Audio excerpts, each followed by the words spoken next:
Luring animals can save you time and resources, leading to some really big benefits in the early game, like earlier advance times or reaching extra upgrades before you advance to the classical age. It seems like even some high-level players don't 100% know how the luring mechanic works, so we're going to cover how to lure animals, when to do it, and why. First off, how does it work? In Age of Mythology, there are two types of huntable animals. There are passive and aggressive. The passive animals will move away from you when you damage it, whereas the aggressive animal will run towards you and attack the unit and basically pick a fight with it. Aggressive animals are really easy to lure. Send one villager out to shoot the aggressive hunt once, then walk back to your TC or granary or wherever you want to collect it from, and the animal will follow the villager there.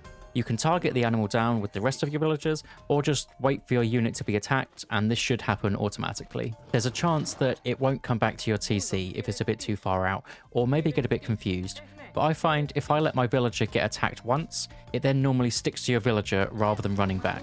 If the villager that's being attacked garrisons into the TC, then the animal can sometimes run away before targeting a new villager. This could cause the animal to die too far away from the town centre.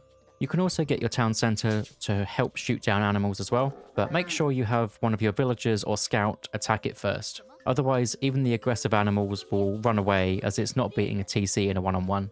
If you do want the TC to help out, then make sure you shoot it once first, and the TC can help and deal some decent DPS to it. However, with Norse, be aware that Town Centre Fire doesn't grant favour.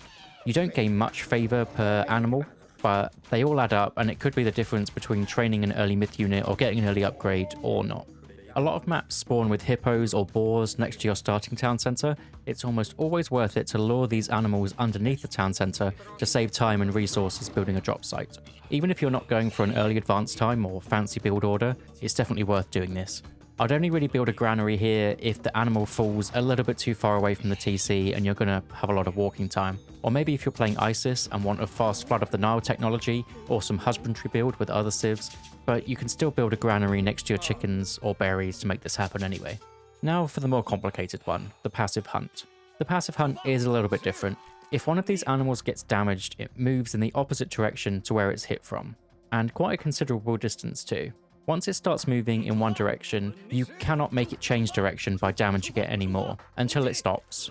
Then another hit will send it on its way again, in the direction which you hit it the second time. What I've seen from a lot of players is setting a berserk or any scout to just wail on the deer constantly, but this does not help. If anything, it makes it more likely to send the deer in the wrong direction when it actually wants to stop. Even if you don't want to do any complex mechanics, a simple way to lure would just be into your granary. In the early game, I basically do this every game, and it doesn't require much APM or precision of any kind. It just saves on walking time, gives you resources quicker, and honestly, there's basically nothing to do in the early game, so why not? Just send one villager to the opposite side of the animal from your granary and shoot it back in. Most passive animals die in 2 to 3 shots from a villager.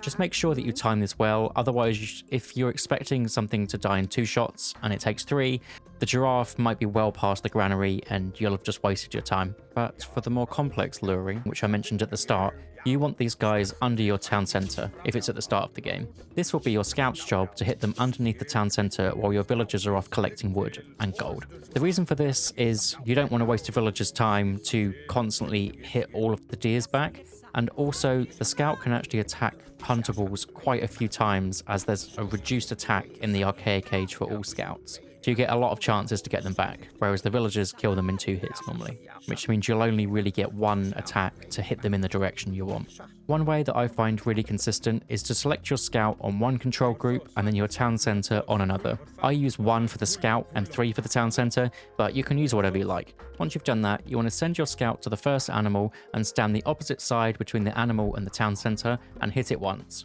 This should send the animal in the right place to direct it underneath the town centre. When the animal gets close enough to the TC, select your TC hotkey and shoot it down. The reason we don't want to use the Go to TC hotkey is this will move the screen and have the TC in the center. This will just make things a little bit harder. Rather than using the control group, you'll keep the screen on where you're looking at currently. Then just rinse and repeat until it's finished. If the animal doesn't make it there on the first whack, then that's absolutely fine. When the animal stops, let the scout hit it again and it's all good. Now we've discussed how to do it, why would you even take the time to do this? As, after all, it takes a lot of effort and you're losing valuable scouting information. This isn't something that I would suggest doing every game, but there are certain circumstances where you definitely would want to do it. For example, you save a lot of resources doing this, from not building a granary or ox cart, and also just the time to actually build these things, so even for the Egyptians.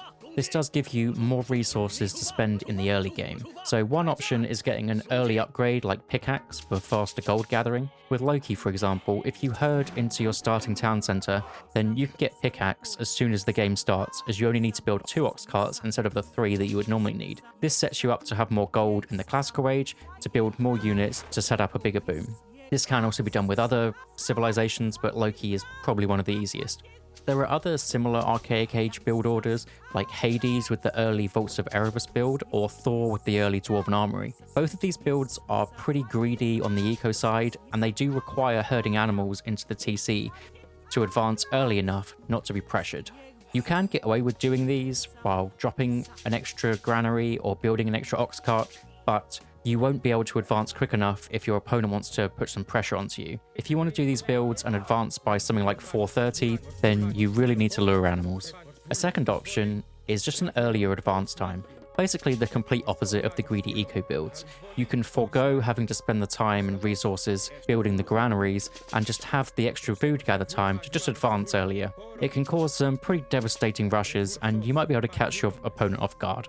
If there's any other mechanics like this that you want me to cover, then let me know, and I'll see you in the next one.